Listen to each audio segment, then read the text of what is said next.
వామివ సంపృక్తౌ వాగర్థ ప్రతిపత్తయే జగతః పితరౌ వందే పార్వతీ పరమేశ్వరౌ. రామా మృక్కులు నీదు నామమునకున్ రమ్యాంఘ్రి పద్మాలకున్ శ్రీమన్మంజులమైన మేనికి ధనుర్లీలా కళాకేళికిన్ నీ మర్యాదకు ధర్మనిష్టకు రసోద్వేలమ్ము నీ గాధకున్ ప్రేమన్నీ పరివారమంతటికి శౌరీ రామచంద్ర ప్రభూ శౌరీ రామచంద్ర ప్రభూ. జాంబవత్ సుగ్రీవ హనుమత్ సీతాలక్ష్మణ భరత శత్రుఘ్న పరివార సమేత శ్రీ రామచంద్ర పరబ్రహ్మణే నమో నమః. శ్రీ హనుమతే నమః. కిష్కింధకాండలో ప్రధానమైన సన్నివేశాన్ని చెప్పుకున్నాం. వాలి వధ పూర్తయిన తర్వాత సుగ్రీవుడి పట్టాభిషేకం ఇత్యాదులు జరిగిన తర్వాత సీతాన్వేషణకై సుగ్రీవుడు వివిధమైన వానర యూధాలని తలో దిక్కుకు పంపుతూ దక్షిణం వైపు పంపుతున్నటువంటి ఆ వానర యూధంలో ప్రధానంగా హనుమంతుడు, అంగదుడు, జాంబవంతుడు, నలుడు, నీలుడు, గవయుడు, గవాక్షుడు ఇత్యాది మహావీరులు ఉన్నారు. వారు రామచంద్రమూర్తి దగ్గర సెలవు తీసుకుని రాముడిచ్చిన రామనామ అంకిత అంగుళీయకాన్ని హనుమ చేతితో స్వీకరించాక ఆ గుంపు అంతా కూడా బయలుదేరినది. ఆ వస్తూ ఉండగా త్రోవలో అనేక రకములైనటువంటి అరణ్యాలని వాటిని చూస్తూ చూస్తూ వస్తూ ఉన్నారు. కానీ ఎక్కడా కూడా వారికి సీతమ్మ జాడ తెలిసేటువంటి ఆనవాలు కనిపించట్లేదు. త్రోవలో ఒక శుష్కారణ్యం ఎదురయ్యింది. శుష్కారణ్యం అంటే ఎండిపోయినటువంటి అడవి.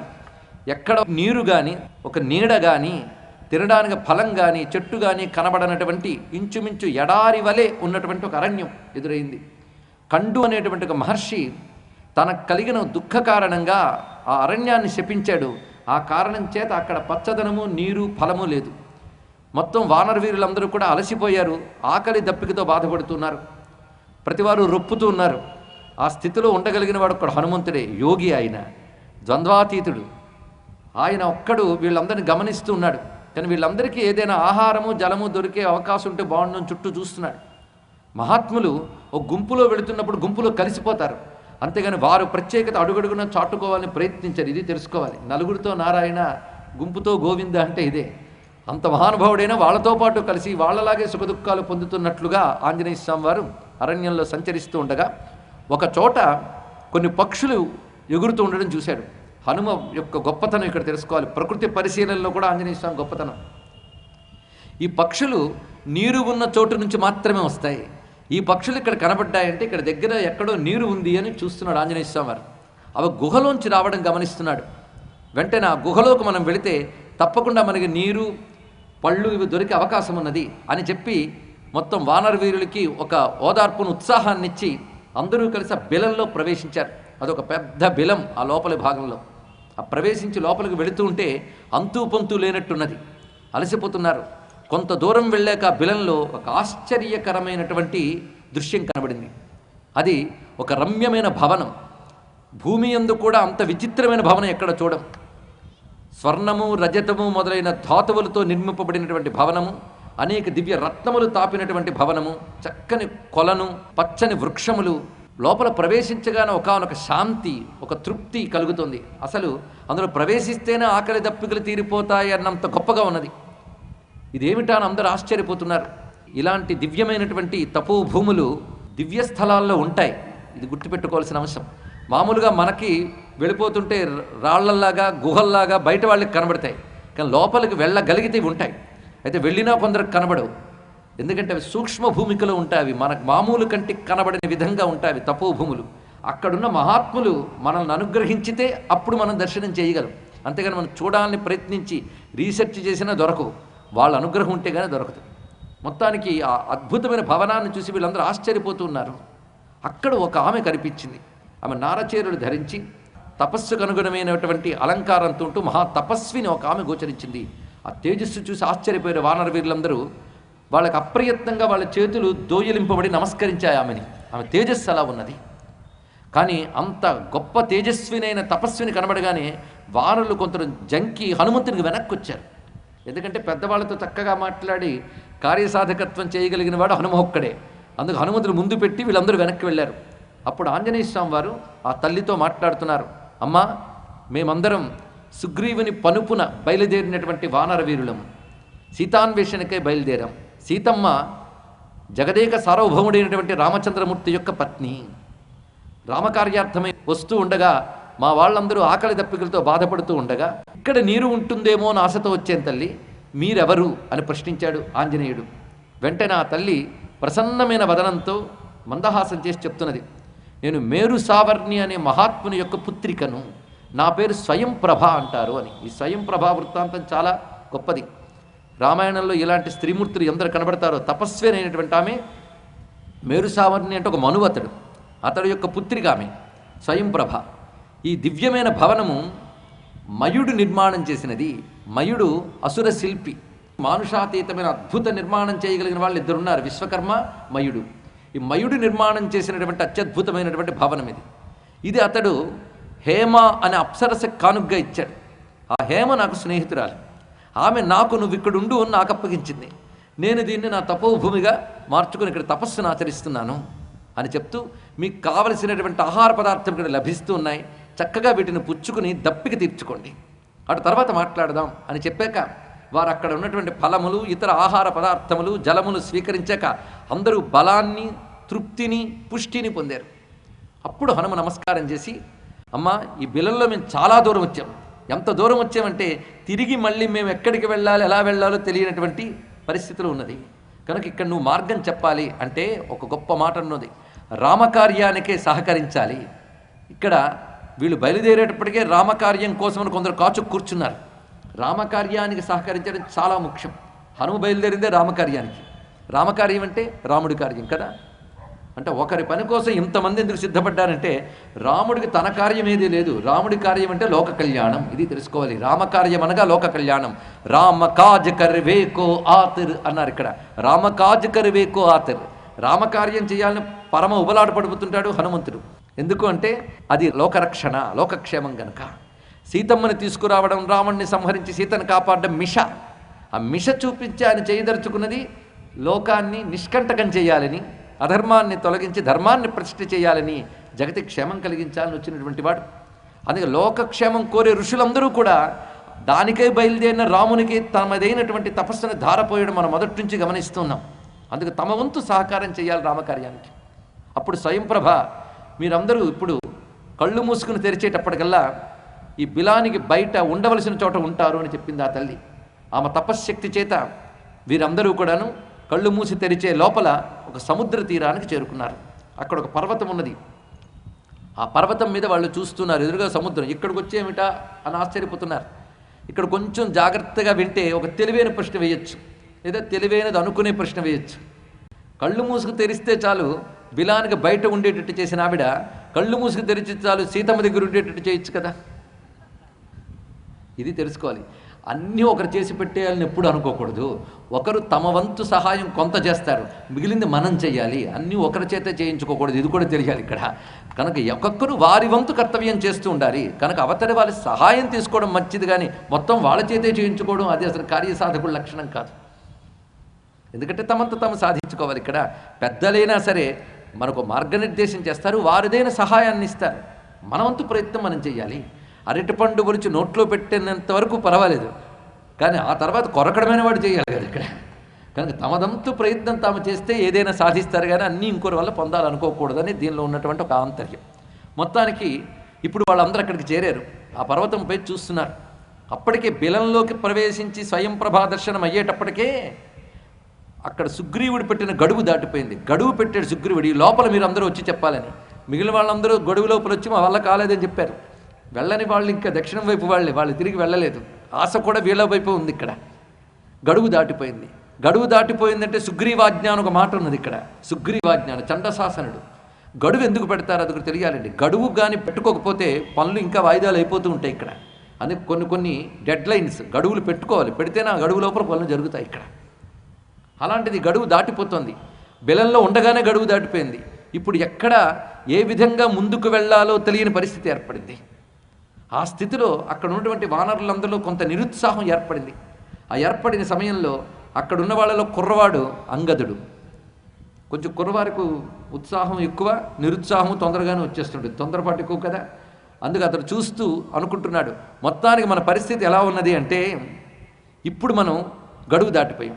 సీతమ్మని వెతికి తీసుకురాగలమనే ధైర్యమో కనిపించట్లేదు, ఎక్కడ ఆశ కనిపించట్లేదు, అవకాశం కనిపించట్లేదు. ఇప్పుడు మనం తిరిగి వెళ్ళి మేము సీతమ్మ జాడ తెలుసుకోలేకపోయేము అంటే సుగ్రీవుడు చండశాసనుడు కనుక మనల్ని శిక్షిస్తాడు తప్పకుండా. మొత్తానికి మా నాన్న మరణంతో సుగ్రీవుడు నాపై కొంచెం ప్రేమ చూపిస్తున్నాడు అనుకున్నాను, కానీ మా నాన్నపై ఉన్న కోపం నా వైపు కూడా పెట్టినట్టున్నాడు. ఆ కారణం చేతనే నన్ను ఏదో విధంగా ఇబ్బంది పెట్టడానికై దీనికి నాకు నాయకుడిని చేశాడు. కుర్రతనం కదా, ఆ రాముడి దయ ఉండడం వల్ల నేను యువరాజుని అయ్యానే కానీ లేకపోతే నేను యువరాజుని చేసేవాడు ఆయన. ఇలా బాధపడిపోతున్నాడు. మొత్తానికి సాధించలేక మనం వెళ్ళే కంటే శరీరాన్ని ఇక్కడ త్యజించడమే మంచిది అని నిర్ణయించుకుని అంగదుడు మిగిలిన వాళ్ళతో మాట్లాడి అక్కడ ప్రాయోపవేశానికి సిద్ధపడ్డాడు. ప్రాయోపవేశము అంటే తమంత తాము శరీరాన్ని త్యజించే ప్రయత్నము.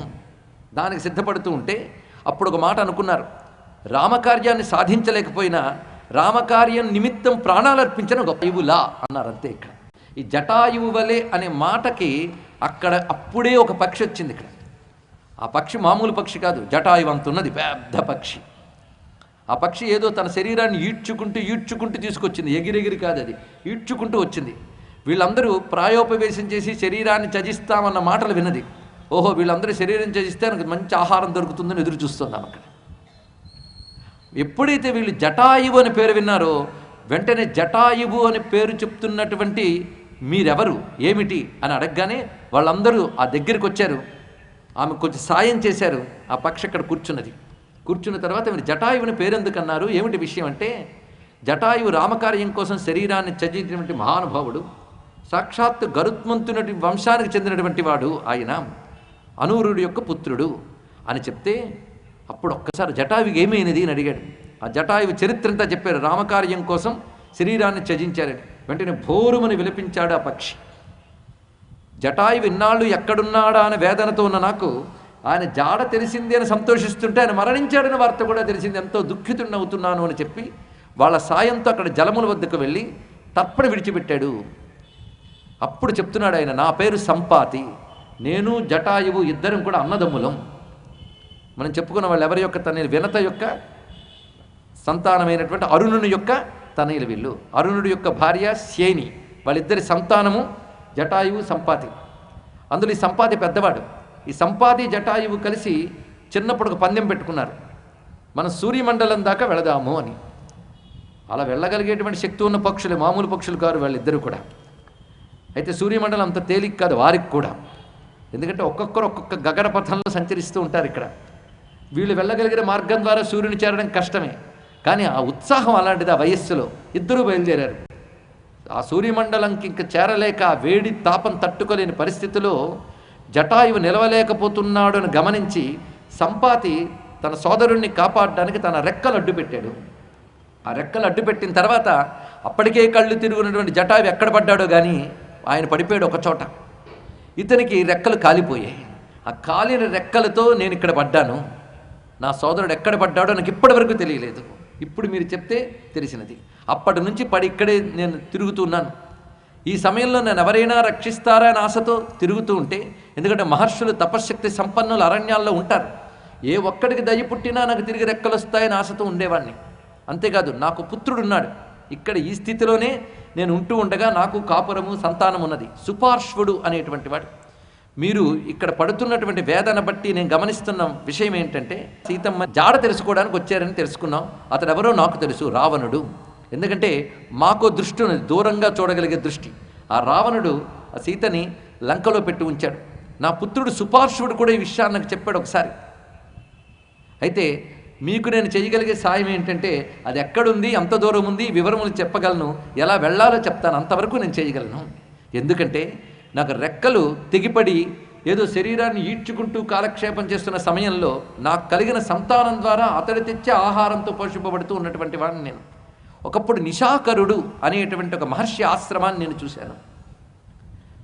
శరీరాన్ని కదిలించుకుంటూ అతని దగ్గరికి వెళ్ళి, స్వామి నాకు రెక్కలు తెగిపడ్డాయి, దైవికంగా మీ తపశ్శక్తి చేత మీ దయ చూపించి రెక్కలు వచ్చేటట్టు చేయండి అంటే, ఒక్కసారి దివ్య దృష్టితో చూసి, నీకు రెక్కలు వస్తాయి కానీ దానికి కొంతకాలం పడుతుంది, రామకార్యానికి నువ్వు సహకరిస్తావు, అప్పుడు నీకు రెక్కలు వస్తాయని చెప్పాడు. అంటే ఎప్పుడు చెప్పాడు నిశాకరుడు చూడండి. దీన్ని బట్టి రామకార్యానికి ప్రణాళిక ఎప్పటి నుంచి జరుగుతోంది, అది ఒక దైవ ఋషుల యొక్క ప్రణాళిక, ఈశ్వర సంకల్పం. ఇదంతా తెలుసుకోవాల్సింది. రామకార్యానికి సహకరించినప్పుడు నీకు రెక్కలు వస్తాయి అని చెప్పారు. ఇప్పుడు మీకు నేను చెప్తున్నాను, ఇక్కడ నుంచి 100 యోజనాల దూరంలో లంకలో రావణాసురుడు సీతమ్మని దాచి ఉంచాడు. ఈ 100 యోజనాలు దాటి వెళ్ళగలిగేవారు తప్పకుండా సీతమ్మ జాడ తెలుసుకోగలరు అని చెప్తున్నాడో లేదో అతనికి రెక్కలు వచ్చాయి. ఇది ఆశ్చర్యకరమైన అంశం. అంటే ఒక్క మాట సాయం, రామకార్యానికి కాసింత సాయం చేస్తేనే కృప లభించింది. చూసారా, అది రాముని యొక్క దయ.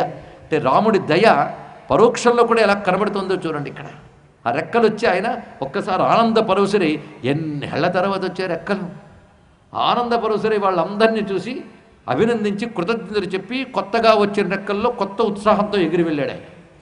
ఇప్పుడు వీళ్ళందరికీ ఎక్కడికి వెళ్ళాలో తెలిసింది, కానీ ఎలా వెళ్ళాలి, ఎవరు వెళ్ళాలి, ఇది ఆలోచన ఇప్పుడు కలుగుతున్నది. ఆ కలుగుతున్నప్పుడు ముందుగా జాంబవంతుడు ఉన్నాడు అక్కడ పెద్ద ఆయన.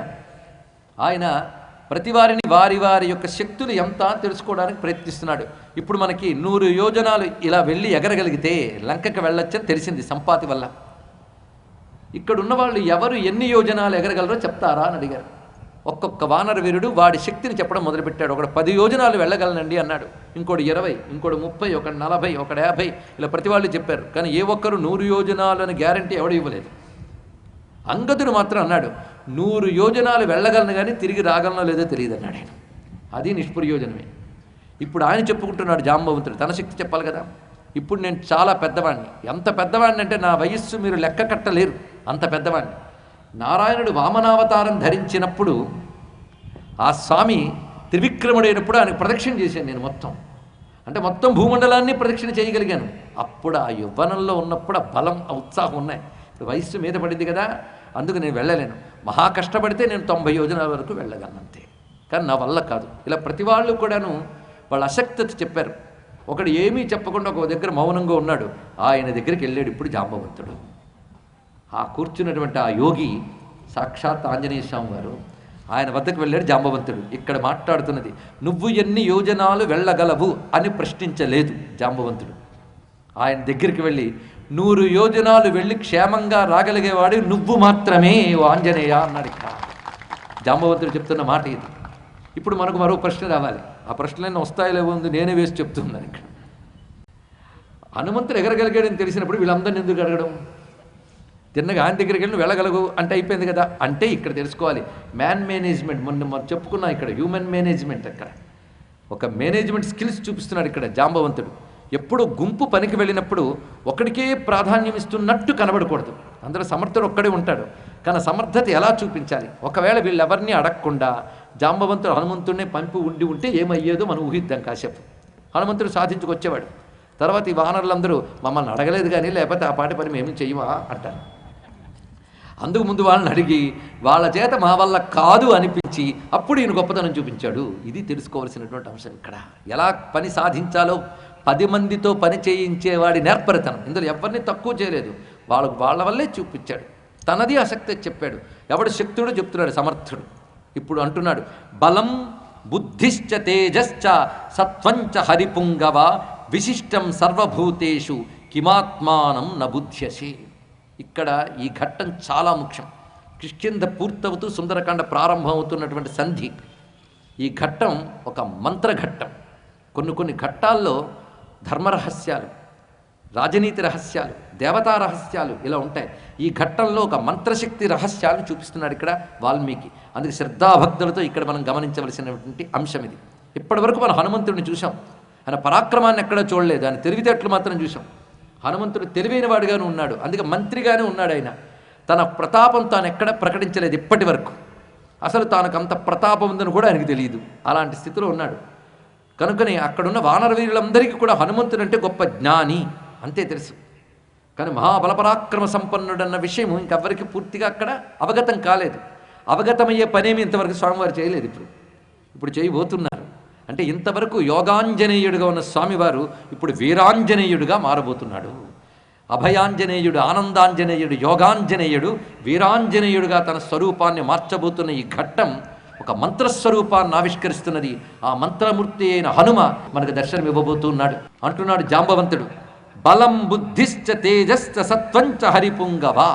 సృష్టిలో ఉన్న సమస్తమైన దేవ దానవ మానవాది వీరులెవ్వరిలోనూ నీకున్న బలము, నీకున్న బుద్ధి, నీకున్న తేజస్సు, నీకున్న సత్వము ఇంకొకరికి లేవు సుమా. సత్వం అనగా ప్రాణశక్తి, ఇది ఇంకొకరికి లేవు. బలము చే బుద్ధి చేత సత్వంబు చేత అధిక తేజస్సు చేత నీయంతవాడు చలగు త్రైకాలికంబగు సృష్టి యందు కానగారాడు మేలుకో కపి మహేశ, కానగారాడు మేలుకో కపి మహేశ. బలము చే బుద్ధి చేత సత్వంబు చేత అధిక తేజస్సు చేత, ఇన్నిటిలో నీలాంటి వాడు చలగు త్రైకాలికంబగు సృష్టి యందు, అంటే భూత భవిష్యత్ వర్తమానాలలో నీ వంటి మహావీరుడు మరొకడు లేడు సుమా. అన్ని అయిన నువ్వు ఎందుకు అలా చూస్తూ మౌనంగా ఊరుకున్నావు? నీ చరిత్ర ఏమిటో నాకు తెలుసు. నువ్వు మహాత్ముడవు. నీ తల్లి సామాన్యురాలు కాదు. అప్సరసల్లో గొప్పదైన పుంజిక స్థల అనేటటువంటి అప్సరస. ఈ అప్సరస నిన్ను కనడానికై వానరకాంతగా అంజనాదేవిగా పుట్టింది ఆవిడ. నీలాంటి మహా తేజస్సుని భరించాలి అంటే సామాన్య స్త్రీల వల్ల కాదు. అందుకు అప్సరస ఆ వానర స్త్రీ రూపంగా అంజనాదేవిగా వచ్చింది. ఆమెకు భర్త కేసరి, ఇతడు మహానుభావుడు, ఇతడు కూడా అసుర సంహారకుడైన మహా తేజస్సంపన్నుడు. ఆ కేసరికి క్షేత్రమవుతున్నది అంజనాదేవి. ఆవిడ తపస్సును ఆచరించింది సత్సంతానం కోసం. అప్పుడు పరమేశ్వరుడు యొక్క తేజస్సు శివుని అష్టమూర్తుల్లో ఒకటైన వాయువు ద్వారా, శివుడికి 8 మూర్తులు, అందులో పంచభూతాలు కూడా వాయువు, ఆ వాయువు ద్వారా శివుని తేజస్సు తపస్సును ఆచరిస్తున్న అంజనాదేవి గర్భంలో ప్రవేశింపజేయబడింది. ఆ తేజస్సే నువ్వై పుట్టవు. ఇది ఆంజనేయ స్వామి జనన గాథమని ఇప్పుడు చెప్పుకుంటున్నా. ఇక్కడ హనుమ జననం చాలా విశేషమైనది. ఆ పుడుతూనే ఎలా ఉన్నాడు అంటే, స్వామివారు పుట్టిగా చాలా చిత్రం. ఇతరుల వలె పుట్టి పెరిగి అలా కాదు, పుట్టడంతోనే చక్కగా వామన్ని వలనే ఉద్భవించాడు ఆయన. ఆ పుడుతూనే మంచి జంఝముతో వస్త్రముతో అలా ఉద్భవించేట స్వామి. అంటే ఒకానొక చిత్రమైనటువంటి జనన ఆంజనేయ స్వామి వారిది. ఇది ఇక్కడ మహానుభావుడు జాంబవంతుడు చెప్తాడు. ఉత్తర రామాయణంలో కూడా ఈ విషయం మనకు చెప్పబడుతుంది. హనుమద్గాథ ఇతర పురాణాల్లో కూడా చెప్పబడుతున్నాయి. హనుమంతుడు ఎప్పుడు పుట్టాడు?